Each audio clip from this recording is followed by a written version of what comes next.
بسم الله الرحمن الرحيم. إن الحمد لله نحمده ونستعينه ونستهديه ونتوب إليه ونستغفره ونعوذ بالله من شرور أنفسنا ومن سيئات أعمالنا. من يهد الله فهو المهتد ومن يضلل فلن تجد له وليا مرشدا.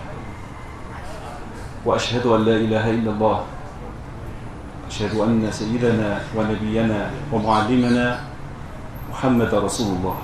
اللهم صل وسلم وبارك عليه وعلى آله وصحبه ومن والاه. وبعد، أحبتي في الله، كان من المفترض أن نلقي 3 محاضرات في أصول التفسير، وفي علم يسمى علم الدخيل، وكذلك في ما يسمى بالتفسير الموضوعي.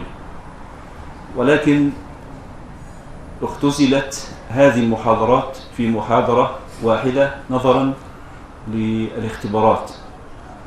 فنسأل الله سبحانه وتعالى أن يبارك لنا في هذا الوقت، وأن يرزقنا التوفيق والسداد والقبول. أحبتي في الله، بالنسبة لعلم التفسير هناك عدة علوم تتعلق بالتفسير، ومنها بعض المقررات التي حددتها وعينتها جامعة الأزهر، فأصبحت من المواد التي تدرس فيها، ومن ثم في غيرها من جامعات المسلمين. لا يعني هذا أن التفسير الموضوعي لم يكن موجودا من قبل، وأن الأزهر قد ابتكره أو ابتدعه، بل هو موجود وله أصوله وله جذوره إلى عهد رسول الله عليه الصلاة والسلام. كذلك أيضا هناك علم يسمى علم الدخيل.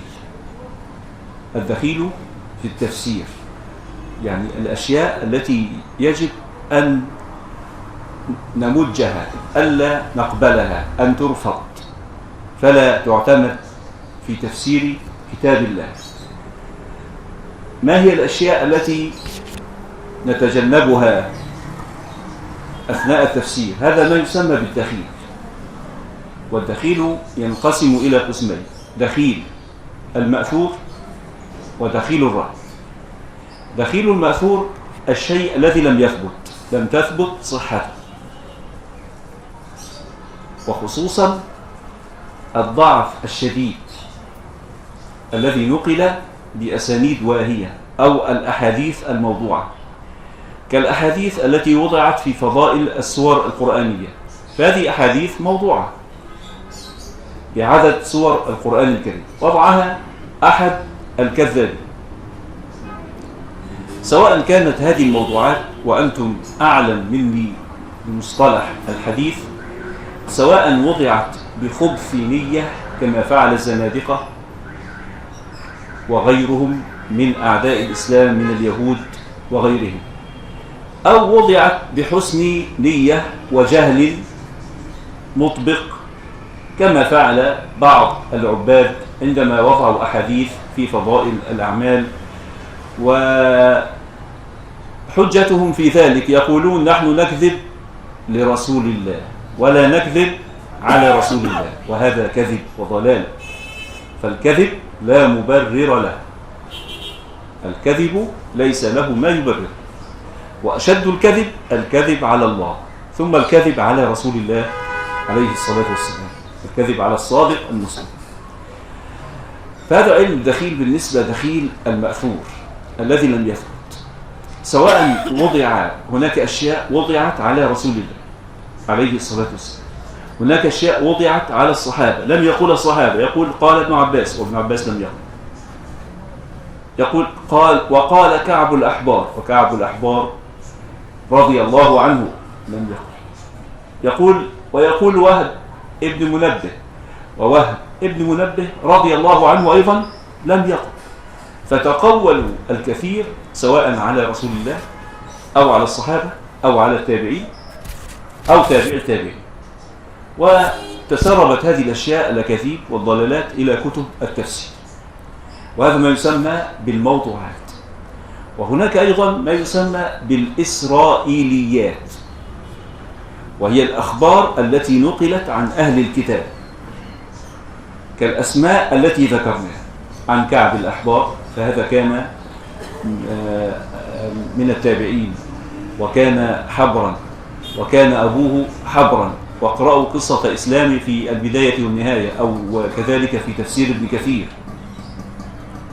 في قول الله تعالى في سورة النساء: يا أيها الذين أوتوا الكتاب آمنوا بما نزلنا مصدقا لما معكم. فذكر ابن كثير رحمه الله في تفسيره قصة إسلام كعب، فهو ممن أسلم وحسن إسلامه، وقصة إسلامه جديرة بأن تذكر وأن تروى وأن تحكى. وهو أيضا نقل شيئا من الكتب السابقة. وأحيانا كان بعض الصحابة أو التابعين يسألون أهل الكتاب عن أشياء، وهنا كانت الإسرائيليات. ونقول: هل الإسرائيليات كلها شر وكلها خطر على التفسير أم لا؟ من يجيب؟ هل عنده إجابة؟ لو كانت معارضة للقرآن والحديث نردها، لو لم تكن معارضة فلا نردها. طب لنفترض أنها ليس في القرآن ولا في الحديث ما يدل عليها، ما يؤكدها، ما يصدقها ولا ما يكذبها. لا نصدق ولا نكذب. أحسن. طيب، متى تكون فيها خطورة على التفسير؟ إذا كانت من القسم الثالث الذي لم تذكره، وهو ما جاء مخالفا للكتاب السنة، أو للكتاب أو السنة، أو للحقائق العلمية، أو للحقائق التاريخية، أو للمسلمات العقلية. وما جاء مخالفا لشيء من هذه الأشياء نحن نرفضه. كان يقول لك: كان هناك رجل طوله عملاق يسمى عوج بن عنق، وكان أو جبل قاف، فيأتون بأشياء هي من قبيل الأساطير والخرافات. وبعض هذه الأشياء مرجعها إلى الإسرائيليات، والبعض الآخر مرجعه إلى من يعرفون أو يسمون بالقصاص. والقصاص هؤلاء مثل ما يقولون في لغتنا الدارجة الروائي أو الكاتب الذي يكتب القصص والحكايات من نسج خياله، أو تكون القصة صحيحة ولكنه يدخل عليها ويدرج فيها ما ليس فيها. فهكذا كان القصاص الحكواتي كما يقولون باللغة الدارجة، الحكواتي الذي يحكي، يجلس في المسجد والناس تحب هذه الغرائب والعجائب، فيأتي بكل عجيب وغريب ثم يقول: قال ابن عباس، وقال الإمام أحمد بن حنبل، وروى الإمام أحمد بن حنبل، وهم كذابون وبضاعتهم الكذب. فهؤلاء أيضا انتقلت بعض حكايات إلى كتب التفسير، سواء كانت حكاية كاملة لا أساس لها من الصحة، أو أشياء أدخلها على قصة داود عليه السلام، على قصة سيدنا سليمان، كما قال تعالى: وإني مرسلة إليهم بهدي. فذكروا أشياء من الطرائف واللطف والنوادر والعجائب ما لم يأتي في القرآن أو في السنة ما يدل عليه. هل هذه الأشياء مرجعها إلى أهل الكتاب؟ يعني هل لها وجود في العهد القديم في الأسفار، أم أن مرجعها إلى القصاص؟ فإذا لم يكن لها وجود في كتب أهل الكتاب، ففي الغالب يكون هذا من وحي خيال ونسج خيال وأكاذيب القصاص، وهؤلاء لهم خطورة كبيرة لا تقل عن خطورة الإسرائيليات. ولعلكم درستم الموضوعات في الحديث والوضاعون وأسباب الوضع في الحديث، فالوضاعون كثير. ولكن البعض يهول ويبالغ في شأن الإسرائيليات، وكأن خلاص انتهى الأمر، انتهى الأمر، وفسد علم التفسير. هذا خطأ. فلله الحمد، الله تعالى دائما يقيض للأمة من العلماء من ينفون عنها هذا الخبث ويجددون للناس دينهم وتراثهم ويكشفون عن هذه الأباطيل. وهناك الملكة، ما يسمى بالملكة، ملكة التفسير أو ملكة الحديث، التي تجعلك عندما تعرض عليك قصة تدرك أنها لا يمكن أن يكون هذا من كلام رسول الله، ليس هذا من أسلوب رسول الله. من كثرة معرفتك بالأصيل تستطيع أن تعرف الدخيل، والأصيل عكس الدخيل. فنحن نقول الدخيل في التفسير أي ما دخل في التفسير وليس منه، ويقابله الأصيل، أو الدخيل ضد الأصيل. فالأصيل هي المصادر التي نعتمد عليها في التفسير، وهذه نبدأ في الكلام عنها الآن. لعلنا تشعبنا في نقاط، ولكن يعني قدر المستطاع نحاول إن شاء الله، ولعل هذه المحاضرة تترجم لمن أرادها إن شاء الله. ولكن نحن نتحدث مع الشيوخ ومعممين ومن لهم مكانة في العلم وفي فهم العربية. مصادر أو أصول التفسير أو التفسير الأصيل. مصادر هذا التفسير: التفسير الأصيل قد يكون بالمأثور وقد يكون بالرأي. أي تفسير؟ إما أن يكون بالمأثور بالخبر عن النبي عليه الصلاة والسلام أو عن الصحابة أو عن التابعين في الأمور، سواء كان تفسير الرسول عليه الصلاة والسلام، وهذا سوف نتحدث عنه بالتفصيل. المهم أنه التفسير الخبر المنقول عن هؤلاء، عن الرسول عليه الصلاة والسلام أو عن الصحابة أو عن التابعين أو عن تابعي التابع. هذا، ولذلك يقولون الأثر. فهذا هو الأثر أو التفسير الأثر أو التفسير بالمأثور. ولكن عندنا أصح طرق التفسير تبدأ بتفسير القرآن بالقرآن. فمن عظمة الله سبحانه وتعالى أن كلامه جل وعلا يصدق بعضه بعضا،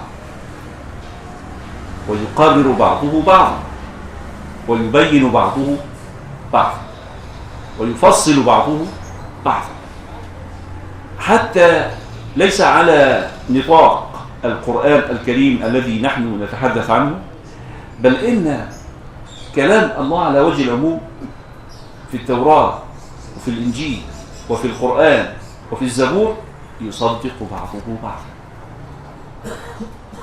الآية التي ذكرناها: يا أيها الذين أوتوا الكتاب آمنوا بما نزلنا مصدقا بما معه. طيب، كيف يقول مصدقا؟ وكيف جاء القرآن الكريم مصدقا بالتوراة ومصدقا بالإنجيل؟ وهذه الكتب حرفت وبدلت. يقول جاء مصدقا بالتوراة. لدينا توراتان، توراة وتوراة. هذه توراة المنزلة وهذه التوراة المحرفة. فإذا كان الكلام عن التوراة المنزلة فهو يبين أنها نزلت من عند الله، ويخبر القرآن عن أوصافها وبعض ما جاء فيها، جاء في القرآن، ومقاصدها، لماذا أنزل الله تعالى. إنا أنزلنا التوراة فيها هدى ونور.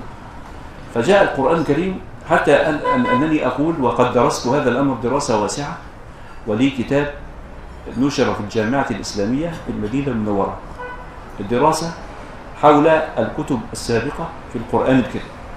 وهذا أمر له صلة بالتفسير وبمقارنة الأديان. وقلت من أراد أن يقرأ التوراة الصحيحة التي لا وجود لها الآن إلا في القرآن، إن أردت أن تقرأ التوراة الصحيحة الموثقة المتواترة فاقرأها في القرآن. تريد أن تقرأ الإنجيل أو الزبور الصحيح وتعلم بعض ما جاء فيه، هو في القرآن. أما التوراة الحالية فهي التوراة المحرفة التي بين أيديهم، وهي أيضا كانت محرفة عندما نزل القرآن الكريم. ولأنني توسعت وتعمقت في هذه المسألة فأقول والتحريف لا يزال قائما، يعني لم يقف التحريف. يعني النسخ الموجودة الآن تختلف عن النسخ من 50 سنة ومن 100 سنة ومن 200 سنة، والترجمات تختلف. طيب، عندما نقول تصديق القرآن الكريم بهذه الكتب وهي محرفة، كيف صدق بها وهي محرفة؟ يا أيها الذين أوتوا الكتاب آمنوا بما نزلنا مصدقا لما معكم، والذي معهم هو المحرف، فكيف جاء مصدقا به؟ جاء مصدقا.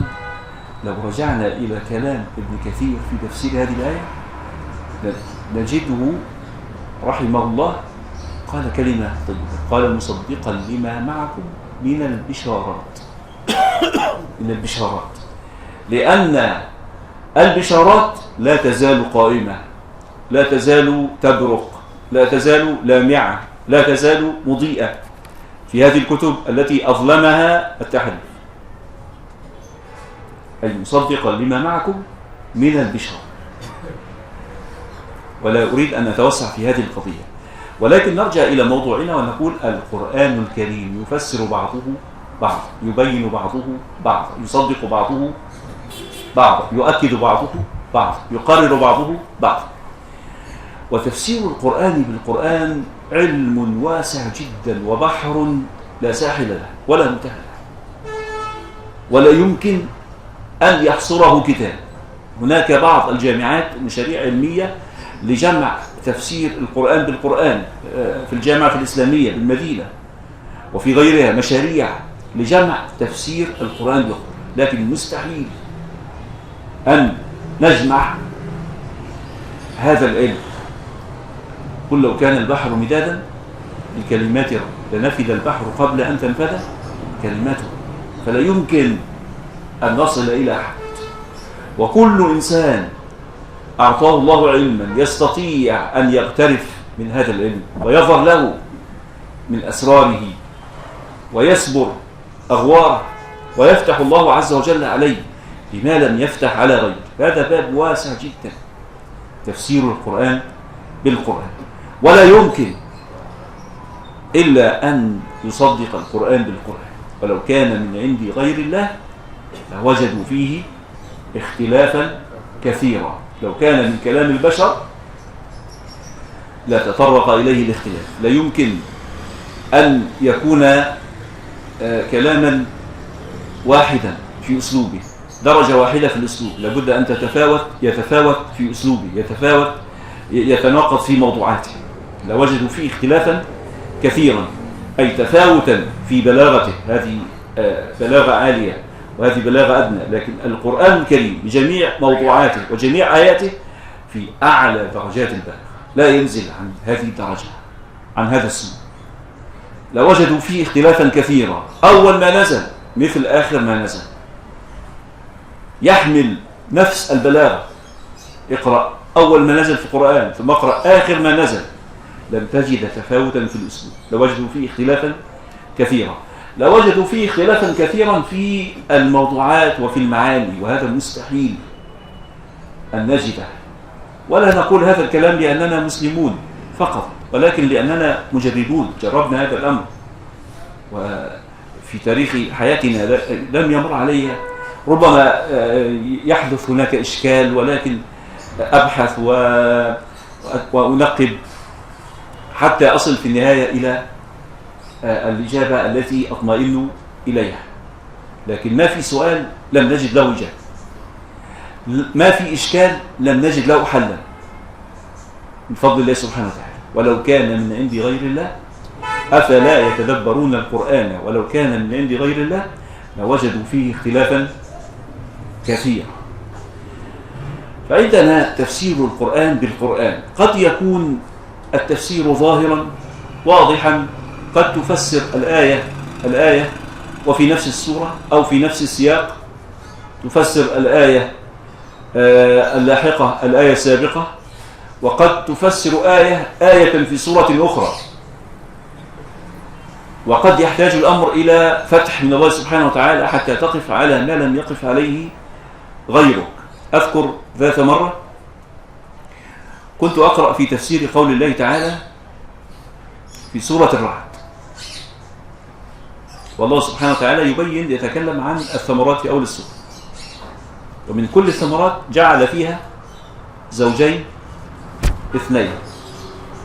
فقلت في نفسي، رجعت إلى كتب التفسير فلم أجد ما يشفي غليظ، وجدت يقولون الأبيض والأسود والأحمر، هذه ثلاثة، والألوان كثيرة في الثمار. طيب الحلو والمر والحامض، هذه ثلاثة، إما ثمار حلوة أو مرة فيها شيء من المرارة أو حامض. طيب لم أجد ما أستريح، فكنت أقرأ في سورة الأحزاب فاستوقفني قول الله تعالى ثم كلي من كل ثمرات. الله تعالى يخاطب النحلة ويأمرها بأن تأكل من كل الثمرات. فحل لي الإشكال، وجدت حلا لهذا الإشكال الذي وقعت فيه. وجدت أن كلمة الثمرات لا تعني فقط الثمرة الناضجة التي تقتطف وتؤكل، وإنما تعني جميع مراحل الثمرة منذ أن كانت زهرة. فهي ثمرة لأنها في طريقها إلى الإثمار، هي زهرة، نعم هي زهرة نراها زهرة، ولكنها مرحلة أولى من مراحل الثمرة. ثم كلي من كل الثمرات، وبالتالي ومن كل الثمرات جعل فيها زوجين اثنين، أن الثمرة لا يمكن أن تكون إلا بوجود يعني مثل ما نقول ذكر وأنثى، سالب وموجب، فلا بد من التلقيح، سواء كان تلقيحا ذاتيا أو تلقيحا خارجيا عن طريق الهواء مثلا، أو عن طريق الحشرات، أو عن طريق الطيور. انظر إلى عظمة القرآن الكريم. عظمة القرآن الكريم لا يمكن أن تجد تناقضا أو تعارضا في كلام الله سبحانه وتعالى. تفسير القرآن بالقرآن،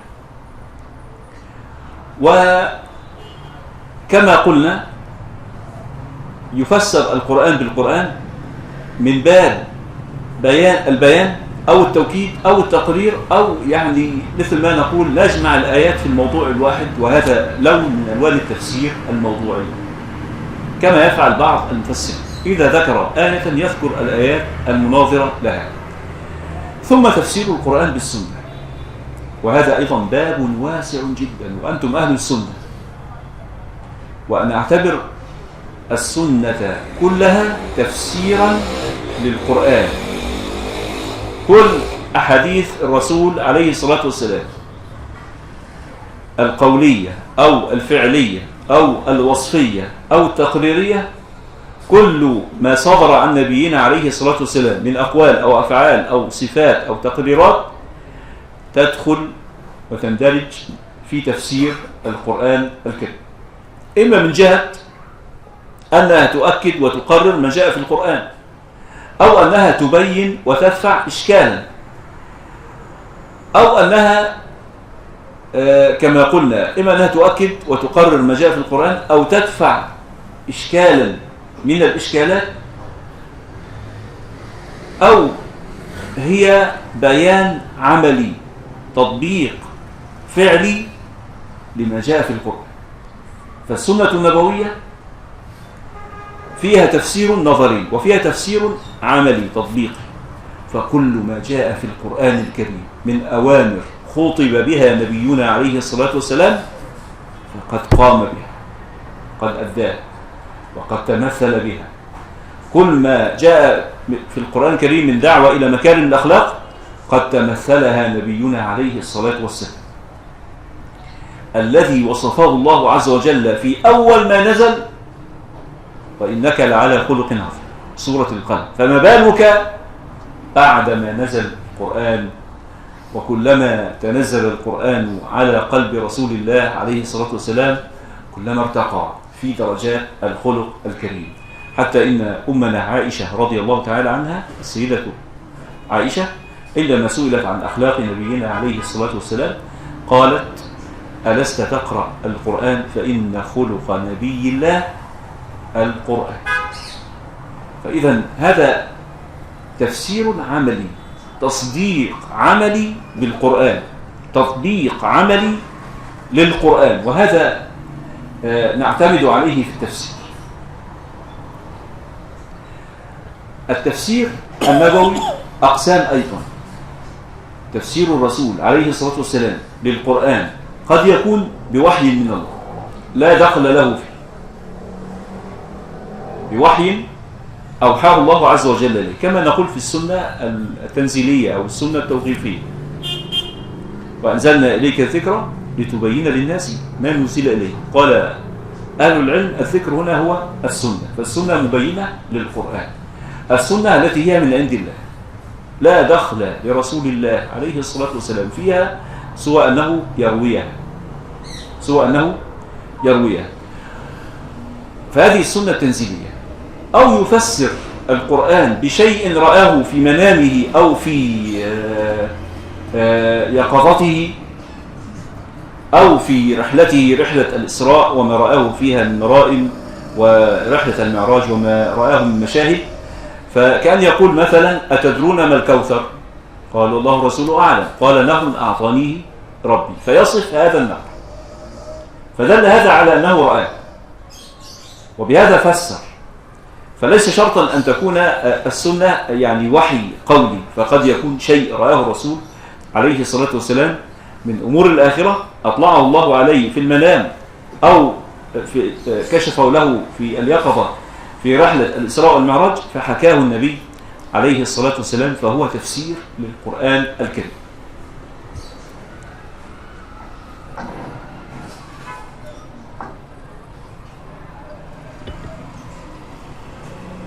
كذلك رسولنا عليه الصلاة والسلام سيدنا محمد يجتهد، وهو سيد وإمام المجتهدين، ويستنبط من كتاب الله، فهو أحق الناس بالاجتهاد والاستنباط. أيضا هو أعلم الناس بلغة العرب، أعلم الناس باللغة العربية، لدرجة أنه كان ينطق ببعض الكلمات لا يعرفها الصحابة، فيسألونه عن معنى هذه الكلمات.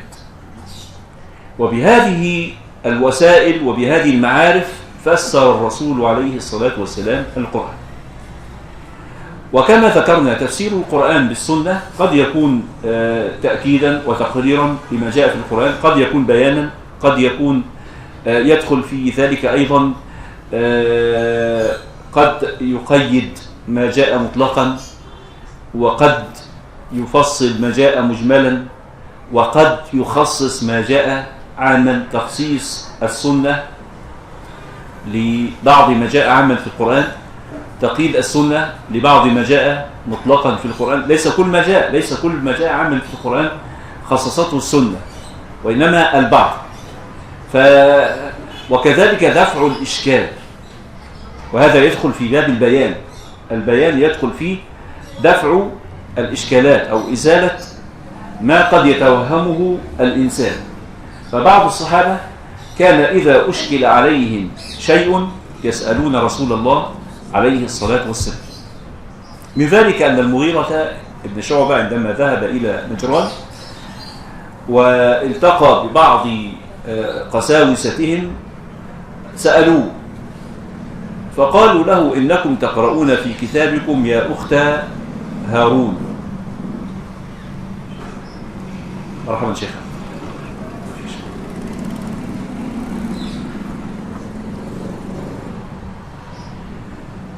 يا أخت هارون، وبين مريم وهارون كذا وكذا من السنة. فلم يجد إجابة، لكن عندما عاد إلى رسول الله عليه الصلاة والسلام سأله، فقال النبي عليه الصلاة والسلام: إنهم كانوا يسمون بأسماء أنبيائهم والصالحين فيه، فكانوا ينسبون إليه، كما نقول يا أخ العرب، يا أخ الكرم، يا أخ الجود. فينسب الإنسان إلى أهل الصلاح وإلى أهل التقى وإلى من على شاكلته. فمعنى يا أخت هارون يا سمية هارون أو يا من تشبهين هارون في الحياء، كيف ما كان أبوك امرأ سوء، فهذا من باب التهكم بالسيدة مريم التي برأها الله سبحانه وتعالى على لسان ولدها عيسى عليه السلام. كذلك عندما نزل قول الله تعالى الذين آمنوا ولم يلبسوا إيمانهم بظلم، الذين آمنوا ولم يلبسوا إيمانهم بظلم أولئك لهم الأمن وهم مهتدون. قال ابن مسعود شق ذلك على أصحاب رسول الله عليه الصلاة والسلام، فقالوا يا رسول الله، أو قالوا في أنفسهم وأينا لم يظلم نفسه.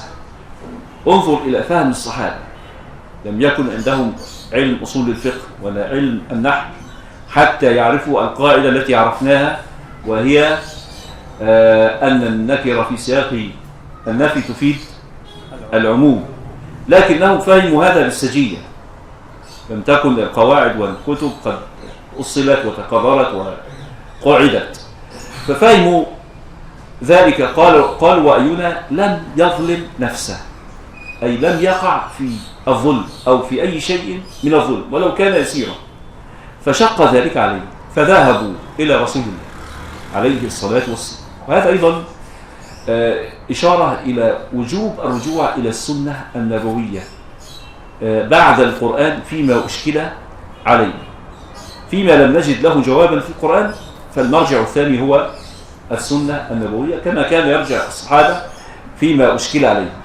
فلما ذهبوا إلى رسول الله وسألوه قال عليه الصلاة والسلام الظلم هنا هو الشرك. أما قرأتم قول لقمان لابنه وهو يعظه يا بني لا تشرك بالله إن الشرك لظلم عظيم. فهذا باب واسع جدا، وكما قلت القدر الذي نقل من السنة إلى كتب التفسير لا يمثل كل الأحاديث المفسرة والمبينة للقرآن الكريم، يحتاج الأمر إلى جهود أخرى حتى نجمع الأحاديث المفسرة أو المقررة أو المبينة بيانا عمليا لما جاء في القرآن الكريم. ثم يأتي المصدر الثالث تفسير القرآن بأقوال الصحابة. فالصحابة هم أعلم الناس بكتاب الله بعد رسول الله عليه الصلاة والسلام، وكفاهم شرفا أنهم تتلمذوا على يده عليه الصلاة والسلام وتعلموا منه تعليما مباشرا بلا واسطة.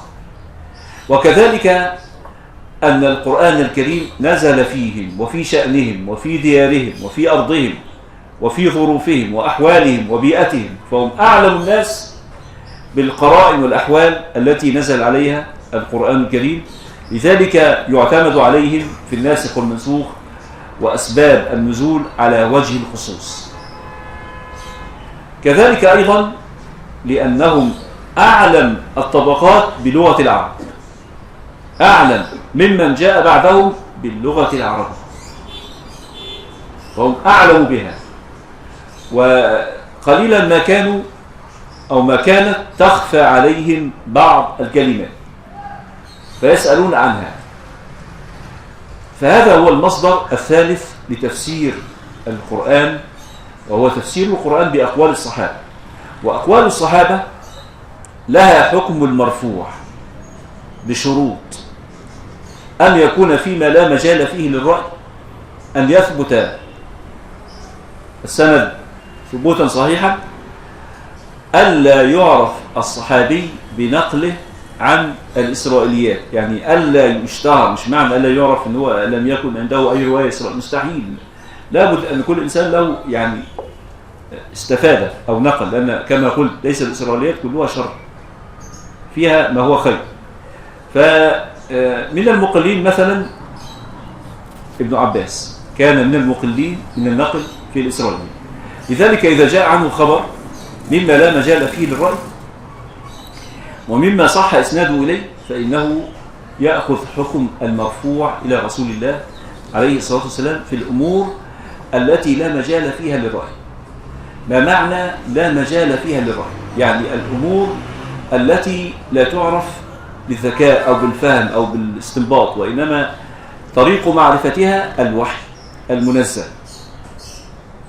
أو السماع من رسول الله عليه الصلاة والسلام. فإذا قال ابن عباس قولا وهذا القول لم يستنبطه لابد أنه سمعه من رسول الله عليه الصلاة والسلام، فلذلك يأخذ حكم المرفوع كحديثه عن تنزلات القرآن الكريم وأنه نزل من اللوح المحفوظ إلى السماء الدنيا.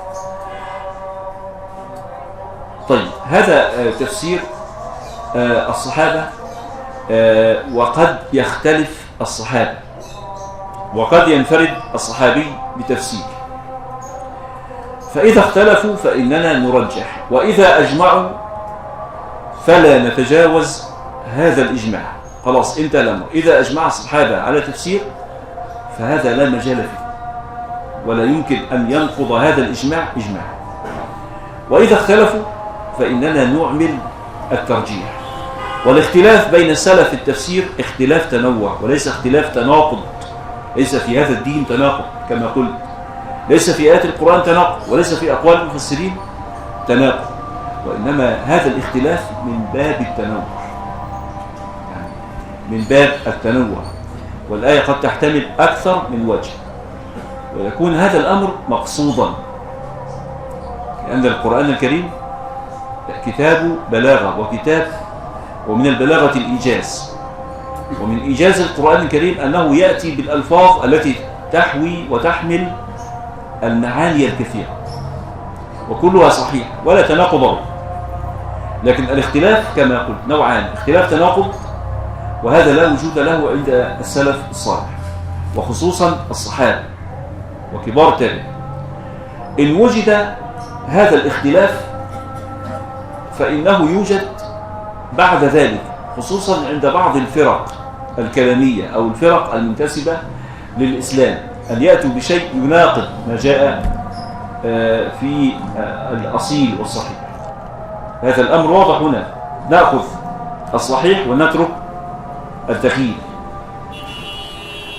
ثم على هذه الشاكلة تفسير التابعين وهم تلامذة الصحابة كمجاهد بن جبر وكرمة مولى بن عباس وقتادة وعامر الشعبي والكثير والكثير من تلامذة الصحابة، خصوصا من تتلمذ على ابن عباس أو على أبي بن كعب أو على ابن مسعود أو على عبد الله بن عمر أو غيرهم من كبار الصحابة الذين اشتهروا بالتفسير.